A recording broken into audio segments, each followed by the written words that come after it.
Hello, and welcome to Turkish Films Chess Channel, Daily Chess Analysis, Episode 27. Here's the game we played earlier today. I played 93.5%, a welcome change from my other games. And we can see it was a chaotic game where both players had many chances to win. So I had a very, very good position, super comfortable, and literally just, it's a blunder. Even though it's a fairly equal trade, he just wins only a pawn. And he's not even that much better afterwards. It's just strategically, it was a huge error. I literally just didn't see a move he could make. The game goes on. We kind of are fine. And then in the end, in a totally drawn endgame, which he should have been winning, he just blundered. And then the game was mine from there forward. So let's check it out. This game went d4, knight f6. He played e3, which is something that I'm not super familiar with. I'm trying to remember what's the name of this. It's just called a queen's pawn game. There's no name for this. It just doesn't have. It's land claim to the center, so it's fine. It's not harming anything. It's just he's limiting his options unnecessarily. He doesn't let this bishop out, and he could have played some other better move, like maybe his knight comes out. He plays c4, and keeps the option of the bishop going open, because that maybe would reduce my options. He didn't take the center, so I take the center. The only time when I don't play d5 is when he plays c4. That's the only time I don't do it. Pretty much every other move, I'd play it. I guess excluding the Trempowski, not with bishop g5. Okay, he played c4 afterwards, which I had never seen this move order before. But we end up in a queen's gambit-ish structure, so I played e6, declining the gambits. I wonder if accepting is fine. Probably not. He's already played e3. I was trying to think if I took, would it be a queen's gambit accepted where he played e3, which isn't a very strong move. Well, okay, maybe it's fine, but he already played e3, so it doesn't work. He played c5, and this is a mistake I used to make all the time. I wanted to win connect 4 and get these, advanced pawns. I was thinking, hey, I'm cutting off his bishop. This bishop looks really strong. The problem is that this pawn is too far, and so it just falls victim to an immediate attack. And I knew that, so I played b6. He took the pawn. There's not really anything else to do. If he doesn't, I'll take and then win the pawn. And here I had to decide which way to take back. And I actually spent a little bit of time on this move.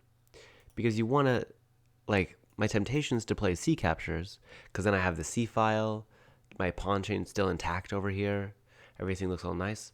But then I thought, actually, since he doesn't have a pawn here on c5, I want a pawn on c5, right, to break open the structure. He already tried to break, but then just push, releasing out the tension. So now I want an opportunity to do that. And if I take with the c pawn, I can never push to c5. So I took with the a pawn. Now this not only makes sense because it opens up the rook, but also this prepares c5. He played knight f3, and here I just wanted to castle. I was worried about breaking first, but breaking is just fine. Here I'm supposed to play bishop b4 check. A move I wouldn't have thought about, but basically if he blocks, then I assume I would just go back. This kind of thing happens all the time. Yeah. I was exactly right. After bishop b5, blocks with the bishop, then bishop d6. So my bishop landed on the right square. We just want to make this bishop a little bit uncomfortable. Reduce the scope of this knight a little bit. That's a common maneuver that you'll see, to misplace one of his pieces. Okay, but this isn't what happened. I just played bishop d6 immediately. You can see I'd be a little bit better out of the opening if I had done that maneuver. He played bishop e2, makes a lot of sense. And I went for c5. dc5, bc5. So I like this already, right? He gave up one of his d pawns for my b pawn. In Sicilians and stuff, they'll give their d pawn for your c pawn, and you're happy about that. But this is like an even further side pawn. So you can see I have more pawns in the center. Although I have no pawns on the queen side. So his pawns are going to, they're going to do some stuff, maybe. Castles, totally normal. He played knight c3, developing, makes sense. This bishop doesn't really want to go here, as we saw earlier. And here I didn't totally play the right plan. I thought, look at my pawns, they're all on light squares, and I'd like that pawn on a light square as well. But the problem then is that my bishop isn't very good. Look at his pawns, they're on dark squares. That means that his light square bishop is good. So let me trade my bad bishop for his good bishop. Bishop a6 is the way to do that. Computer preferred knight c6. I liked this because if he took, I was intending to take with the knight, and then my knight would be in the game. computer says it's fine to move your knight here, it doesn't make a difference. Okay, a3 makes a lot of sense, and I took. Still trading my bad bishop for his good bishop. The computer, it likes this a lot. It didn't say that he made any mistakes either, right? So see, in this position, I'm up by 1.4.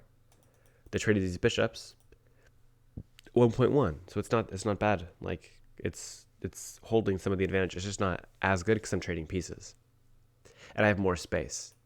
So when you have more space, you generally want to avoid trading pieces, and this allows his pieces to maneuver more, because there's fewer pieces. It doesn't matter as much.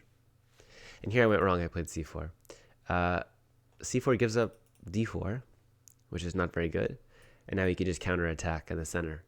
E4 would have been a real hard blow to accept. Better is just to keep developing. I noticed a lot of times where your pawn would go to complete a pawn chain, you'll see a piece end up there, which is really interesting. But yeah, c4 is just wrong in this position. The reason I thought c4 was good was, one, I'm opening up my dark bishop more, but also he can't do the same trick that I did to him of breaking the structure, because the b3 pawn will be undefended. But again, this just kills all of my advantage that I had, and now the game is just equal. Okay, he played bishop d2, not taking advantage of e4, and here I played queen b6, attacking the weak pawn and also stopping the knight from coming into my position. Rook ab1 solves the threats, and I played knight b7, bring my last piece in. The reason I went to d7 is I thought my knight wanted to be really happy on d3, which it really does. He played knight a2, I continued with my plan, knight c5, and he played knight b4, and I thought, okay, that's cool, you have a nice knight on b4. I'm going to get a nice knight on d3. But I just totally missed that the knight can move backwards, and after I go to d3, he just takes it.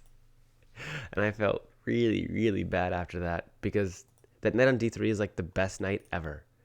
This is the octopus knight. It's attacking so many squares. You see this? This is gnarly. It's controlling 6 squares in his camp, and it's controlling squares that he wants to go in my camp. So knight d3, I just totally missed that he played knight b4. I don't think this knight's very good.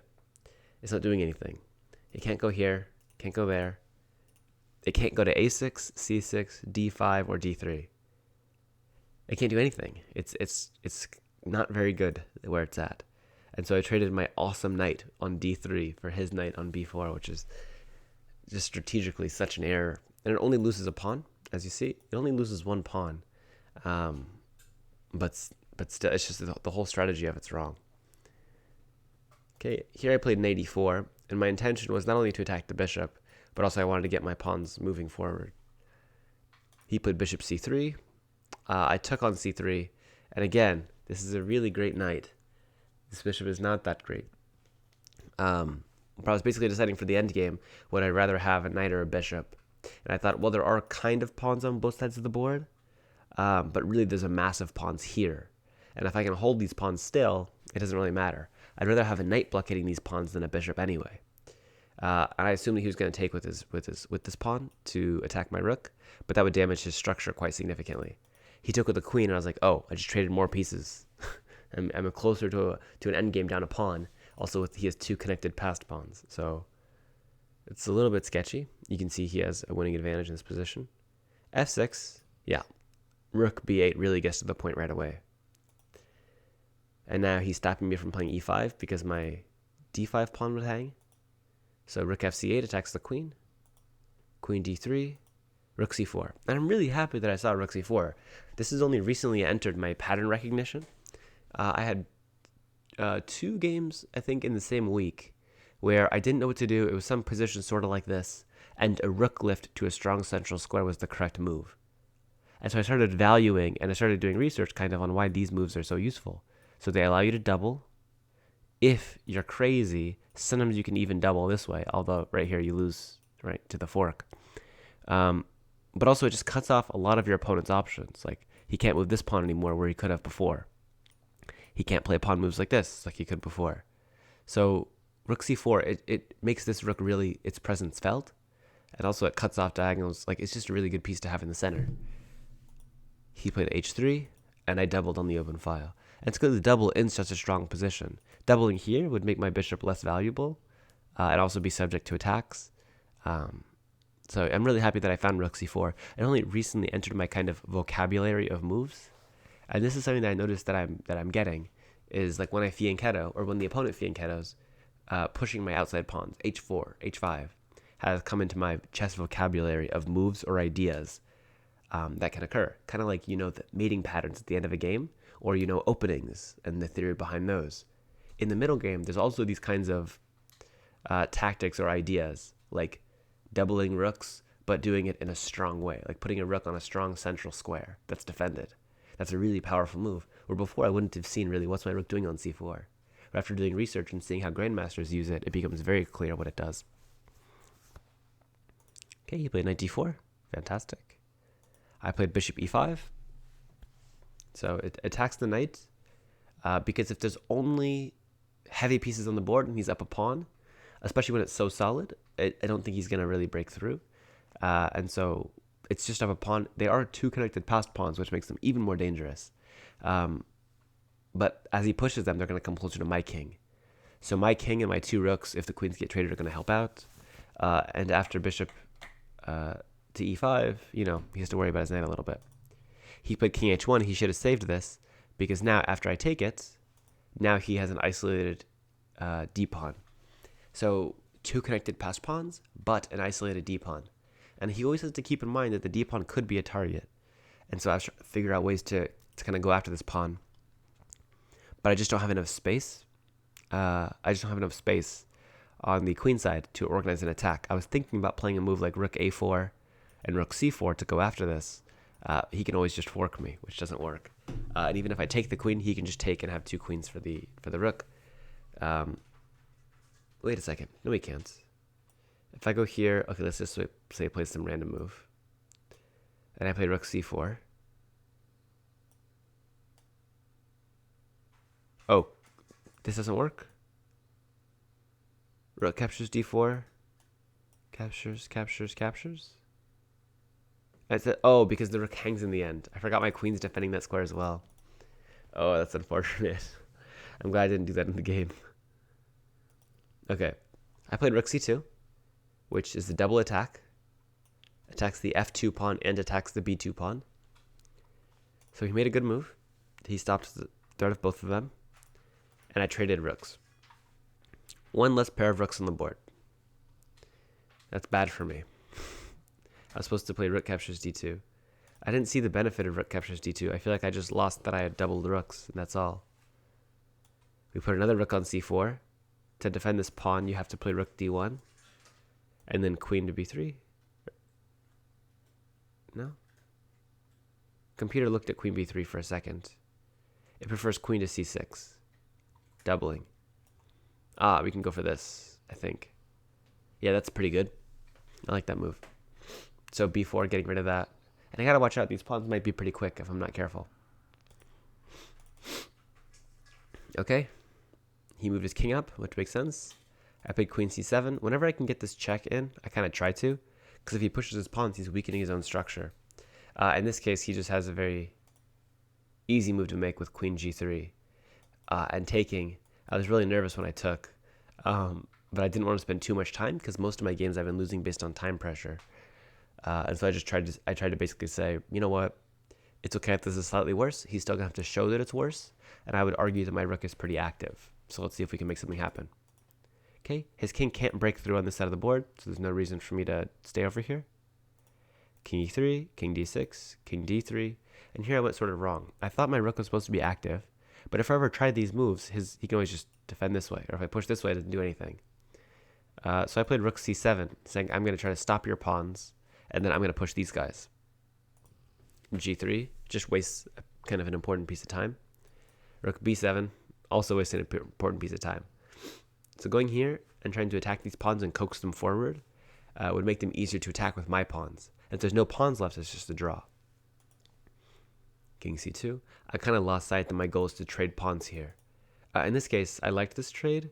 It doesn't like to move e5. It likes me checking his king first. But I really liked e5 because even though it says that he's almost or definitely winning this, I liked that before he was the only one with connected, passed pawns that were worrisome. But they're also kind of dormant because they're in the back.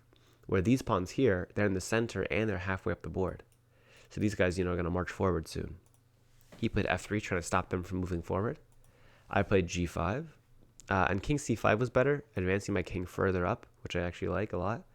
I played g5 just to kind of keep these pawns maybe at bay, so he can't try to get rid of my passed pawns so easy. Rook d3, makes sense. If he can trade rooks, he's definitely just super winning. Let me make sure that that's accurate. If I play h5, I didn't play that in the game. Here, I take it and he takes it. Is this pawn faster? No, his pawns are definitely better. Yeah, his pawns are definitely better. So, a pawn down with two connected passed pawns, my king's going to have to go over this way, where these pawns will be able to make a passed pawn themselves and then move forward. Okay, so I'm glad I didn't trade queens. In this position, after he played rook to d3, I played d4. The idea is I want to get my king up. Okay, he played b4, king d5 as promised, king b3, advancing his king. And now I played e4, attacking the rook and the pawn. He takes and I take, and his rook can't stay on the rank anymore. He decided to defend. I assumed he was going to move his rook backwards, but that would just let my king in, so this makes sense. Here I wasted a crucial piece of time. I was supposed to check him and get my rook more active. Again, I had relegated my rook to some kind of passive position where it needs to be in the game. And rook pawn endings, that's like one of the two defining factors. Or there's more than that, but the two, like one of some of the main factors are whose king is better placed, whose king is more active, more central often. And the second thing is whose rook is better, whose rook is doing more things, whose rook is more flexible. If you have a rook that's only job is to sit in front of a pawn and not let it queen, that's like the worst rook you could possibly have, other than a trapped rook, right? So h5, it just wastes time. I was thinking that I'm keeping his moves to a minimum, but this just lets him do whatever he wants. He played king d2 as if I had checked him, which was kind of odd to me, but that's okay. Rook b6. I can't tell you why I played rook b6. I think it's just supposed to be a waiting move because I didn't see what his plan was. He couldn't push the a pawn, so I'll take this one. And if he moves his rook over, I thought that I could make something happen. Rook b3, great move. Rook f6. So I'm going for the plan of the computer. I'm just one move late. It wanted me to get on this file to try to check him away from the rook, right? Because in this position, here, this move actually comes with a threat. If he says, hey, look at that, passed pawns, then this check here is pretty bad because the king has to leave protection of the rook and I win the rook. And at first it says +2. It's going to go up a little bit, I think, but these pawns are still quite scary. So I did all that. I did the same kind of threat, but I just did it a move late. So now that he gets rook b3 and I don't win the rook anymore. Exactly, it wants me to come back this way and get at the rook. Okay, I played g4, trying to trade off pawns. And here I tried to trade rooks, because I saw that if you trade rooks, this comes with check. He's going to have a hard time stopping two pawns. So I thought he's going to have to get off the line, and I can take this pawn, and then my rook's going to wrap around and stop this guy. My king and pawns are keeping his king out of the game, so I figured that this would be a draw. Because he's going to have to move his rook off the line. I'll take the a pawn, cycle back around to b8, which I'll probably move up like this to stop the b pawn. And I still have this pawn to contend with, so I'll block it, and that's going to be the game. Instead, he captured, which I knew was just a blunder immediately, because I take with check, and I push this pawn. So I assumed he had to play this move, after which I was going to move forward, and then push my pawns. Yeah. At this point, he played b6, and I was kind of confused. I was like, isn't it just over? Because a really neat thing about pawns is they stop the squares that you would come in to stop them, right? They don't stop the squares next to the squares that they would need to stop them. That's their weakness. But luckily, I have this guy, the f3 pawn, defends the e2 square. So after I push d2, I'm also defending this square. There's no way to stop queening. And he pushed b7. I make a queen. He made a queen, which is a blunder, because check. He has to play king g1 and checkmate to follow. He does have a queen on the board, which is kind of scary, but I calculated the line, which after d3, I thought he had to play back like this. I play king e3. One of these is going to be check. If you step in front, the other one goes. Let's see. You have a little bit of time. So check here. Here. It's not mate, is it? Oh, look at that. What a nice move. King d3. Do the other moves even win? Okay, yeah, they do. They're still mate in 4s, mate in 5s. Even with a rook, it's mate in 5. But king d3 just ends everything. You can queen all you want. Every single pawn. If every pawn here was on the seventh rank, it wouldn't matter which one he queened, because that move's unstoppable. This is the stalemate position, so he has to move his pawns. That's really, really nice. Okay. But d2, queen, queen, check. And at this point, he just let the game run out of time, and the game was over. So that was a game. It was pretty interesting. He played kind of a like a calmer opening, or I wouldn't say necessarily calmer. He just delayed. He just delayed a lot of his central control. Where after playing d4, he played e3, and then hit with c4, which is interesting. He doesn't have any pieces developed. So in the game, he played c5, which is a mistake. Just because b6 is pretty much always going to be the response. It develops this piece, it attacks a pawn, it's going to detract from his center. It's just an all-around good move. Then we were able to break on the c file. We traded off light square bishops when we had more space, which was an error. And then we unnecessarily grabbed c4, which gives him the d4 square and lets him break us up. Now instead, if I had played knight to c6 as the computer recommends, after e4 comes, we can play knight d4. And after knight takes d4, c takes d4, there's some tempos here that he's losing. And after the knight moves away, oh, the knight doesn't move away, he just forks. That's really funny. After the knight moves away, we would take this pawn for free. I guess maybe we take with the knight. But we take like this, captures d6? Yeah. Queen captures d6. And if he captures back with bc3, you can see his pawn structure is worse than it was before. So this would be the benefit that we have, and this is a winning advantage by the computer, which is really cool. He just has 2 weak pawns. We have no such weaknesses. And he has to keep his queen kind of over here because there's always this threat that I can play at some point. So that's why c4 is a main error. Bishop d2 is fine. Queen b6, stopping his threats and making threats of our own. So combining attack and defense. And the rest of the game was pretty normal. I blundered my best piece for a pawn. But in the end, it was mainly... This is a losing endgame. But he ended up blundering after I offered the trade of rooks. He accepted the trade of rooks. And the game turned around. So that's been the analysis. Again, played 93.5. My opponent played 88.4. These are the stats that we had so far. Thank you so much for watching. I hope you enjoyed. I'm happy that I won a game. And as always, make sure to stay Turkish. Good night.